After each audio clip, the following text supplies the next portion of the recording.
Okay guys, अब हम बात करते हैं ग्रेविटेशनल पोटेंशियल एनर्जी की। गाइस ग्रेविटेशनल पोटेंशियल एनर्जी क्या होता है गाइस कि सपोज कीजिए कि क्या अर्थ है, तो अर्थ के चारों तरफ क्या है, इसका एक ग्रेविटेशनल फील्ड है। तो अगर किसी भी ऑब्जेक्ट को इन्फिनिटी से किसी में ग्रेविटेशनल फील्ड में लाते हैं, सपोज कीजिए कोई ऑब्जेक्ट है यानी कोई मास है, उसको हम क्या करें इन्फिनिटी से अगर हम उसको क्या लाते हैं किसी भी ग्रेविटेशनल फील्ड में लाते हैं, तो उसको इन्फिनिटी से उस ग्रेविटेशनल फील्ड में लाने के लिए जितना वर्क डन किया जाता है वही वर्क डन उसका क्या होता है, उसकी पोटेंशियल एनर्जी होती है। गाइस जो इतना वर्क डन करना होता है वही उसकी पोटेंशियल एनर्जी होती है। यहाँ पर आप देख सकते हो कि भाई गाइस एनर्जी जो होती है वो इक्वल होती है किसके, वर्क डन के। गाइस ठीक है, एनर्जी जो होती है वो इक्वल होती है किसके, वर्क डन के। और वर्क डन जो इक्वल होता है किसके, फोर्स इनटू डिस्प्लेसमेंट के। गाइस ठीक है, फोर्स इनटू डिस्प्लेसमेंट के। ठीक है, पूरा लिख देता हूं। ठीक है, फोर्स इनटू डिस्प्लेसमेंट के। ठीक है गाइस, तो अब एनर्जी जो है वो किसके, वर्क डन के बराबर होती है। यानी कि इन्फिनिटी से अगर कोई पार्टिकल है यहाँ पर इन्फिनिटी पर है, तो मुझे इसको यहाँ तक किसी मैग्नेटिक इस ग्रेविटेशनल फील्ड में लाने के लिए जितना वर्क डन करना होगा वो उसका वर्क डन है ना, वो क्या होगी, उसकी पोटेंशियल एनर्जी होगी। गाइस तो आप लिख सकते हो कोई पॉइंट पी पर ला रहा हूँ मैं, है ना, किसी पार्टिकल को इन्फिनिटी से पॉइंट पी पर ला रहा हूँ, तो इसकी जो पॉइंट पी पर पोटेंशियल कितना होगा, तो हम लिख सकते हैं कि यू यानी कि पोटेंशियल एट, ठीक है, आप लिख सकते हो पोटेंशियल एट ए पॉइंट, लिख सकते हो potential at A point is work done, potential at A point is a work done in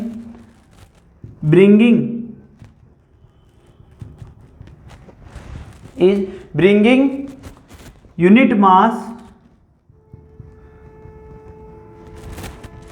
from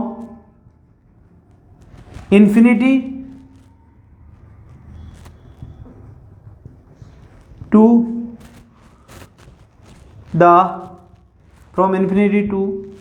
the point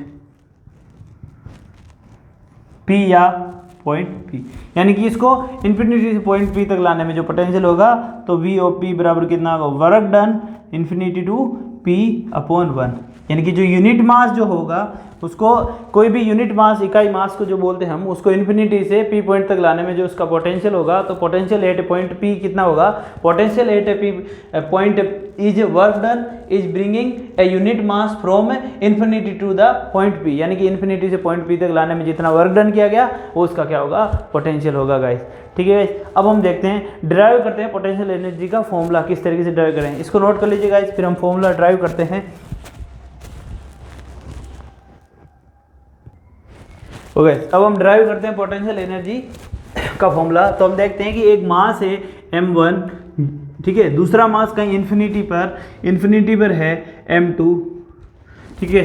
तो इन दोनों के बीच की जो डिस्टेंस है, डिस्टेंस कितनी है गाइस, इन दोनों के बीच की सपोज की डिस्टेंस क्या है, x है, ठीक है गाइस।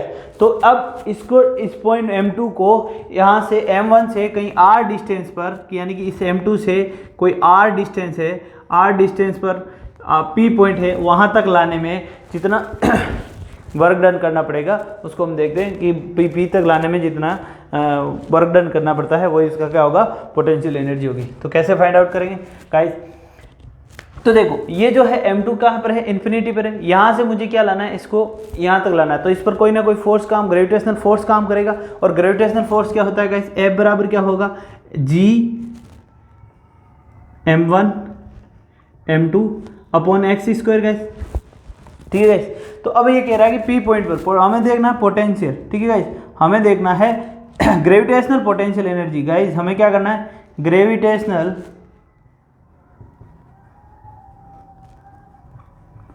पोटेंशियल एनर्जी बराबर क्या होगा, वर्क डन, यानी कि जितना वर्क डन यहाँ से यहाँ तक लाने में जितना वर्क डन किया गया है वो इसका क्या पोटेंशियल एनर्जी होता है। और अभी हमने देखा था कि जो एनर्जी जो होती है वो किसके बराबर होती है, एनर्जी किसके बराबर, वर्क डन के। और वर्क डन क्या होता है, फोर्स इनटू डिस्प्लेसमेंट।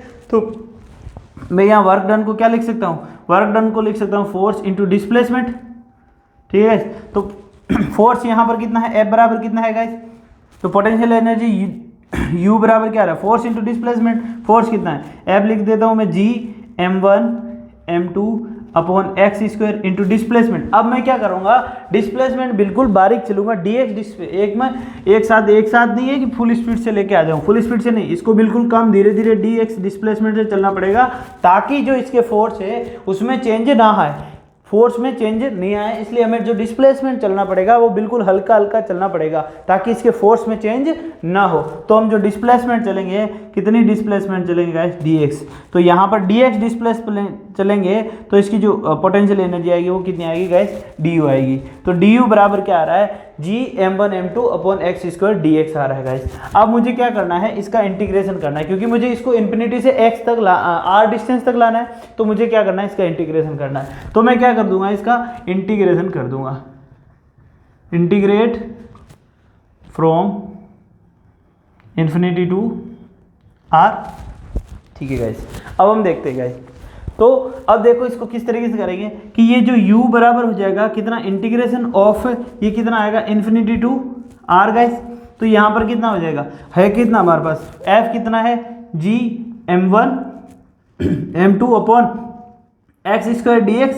तो ये u बराबर कितना आ जाएगा गाइस, यहाँ से u बराबर आ जाएगा, ये g क्या है, कांस्टेंट है, बाहर आ जाएगा, m1 कांस्टेंट, m2 कांस्टेंट, पीछे क्या बचा, इन्फिनिटी टू r, ये क्या बचेगा, 1 अपॉन एक्स स्क्वायर dx, जिसको क्या लिख सकते हैं ये, तो u बराबर क्या आ जाएगा, g m1 m2 इंटू, अब ये क्या हो जाएगा, इन्फिनिटी टू r, ये क्या x की पावर -2 dx, इसका इंटीग्रेशन कर दो। इंटीग्रेशन क्या होता है कि इसकी जो पावर होती है उसमें +1 ऐड कर दो और फिर नीचे आ जाएगा। तो u बराबर ये कितना आएगा, g m1 m2, ये हो जाएगा x की power -2 + 1 upon -2 + 1 into infinity to r guys. तो ये कितना हो जाएगा, यहाँ पर देख सकते हो u बराबर कितना, एक बार लिख दो, u बराबर g m1 m2 इंटू ये कितना हो जाएगा, ये हो जाएगा, यहाँ से अब माइनस, ये क्या बच जाएगा, नीचे -1 बचेगा और ऊपर क्या आ रहा है, x की पावर -1, x की पावर -1 अपॉन -1, ठीक है, ये आ रहा है इन्फिनिटी टू r। अब ये -1 में बाहर ले लेता हूँ, तो यहाँ से u बराबर क्या आ रहा है, -g m1 m2 guys, m1 m2 into, अब ब्रैकेट में क्या रह रहा है, अंदर क्या रह रहा है, 1 अपॉन एक्स की पावर इन्फिनिटी टू r।